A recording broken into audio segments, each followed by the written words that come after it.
नमस्कार, मी प्रमिला झांबे। तर आज मी बटाट्यापासून मोदक बनवणार आहे। तर मी इथे 2 बटाटे शिजवून साल काढून घेतलेली आहे। ती इथं ओला नारळ आहे, त्याची पाठीमागची साईड काळी काढून घेतले आणि तुकडे करून मिक्सरला बारीक करून घेतलेले आहे। इथं पिठी साखर घेतलेली आहे, विलायची आणि जायफळ घेतले आणि एका टायमाच्या दुधाची साय घेतलेली। तर अगोदर बटाटे मी बारीक करून घेते, मॅश करून।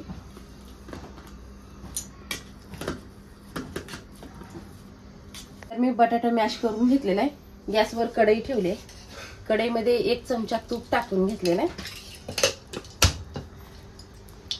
त्या तुपावरती सगळं बटाटा आपल्याला टाकून घ्यायचं आहे।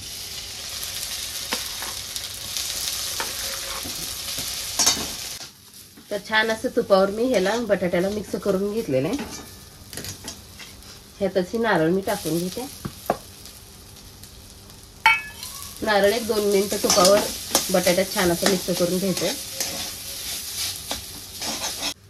नारळ आणि बटाटा छान असं मिक्स करून घेतलेले। विलायची आणि जायफळ मी टाकून घेतले, हे पण आपल्याला छान असे मिक्स करायचे। ह्यातच मी आता ही पिठी साखर टाकून घेते। गॅस चालूच आहे। पिठी साखर पण छान असे बटाट्यात मिक्स करून घेते।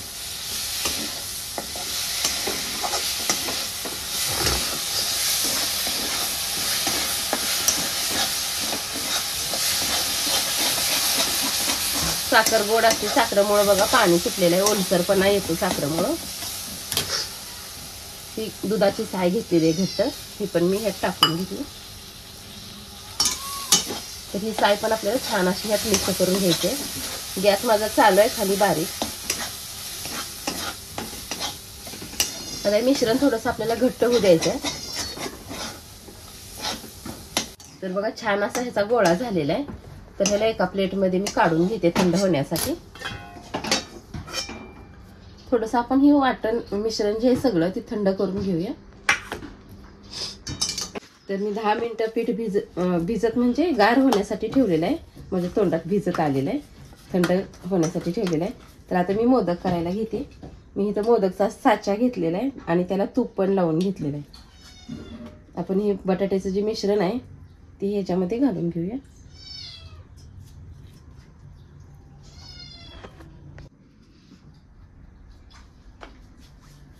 तर आपण ह्याला आता काढून घेऊया। तर बघा बटाट्याचा किती छान असा मोदक झालेला आहे। तर सगळे मोदक आता मी अशाच प्रकारे करून घेते। तर बघा अशा प्रकारे मी मोदक छान असे बनवून घेतलेले ते आणि खायला पण एकदम छान असे लागतात। तर तुम्ही ही असं बटाट्याचं मोदक बनवून बघा। माझा व्हिडिओ आवडला तर नक्कीच लाईक करा, सबस्क्राईब करा। फेसबुकवर बघत असाल तर फॉलो करा।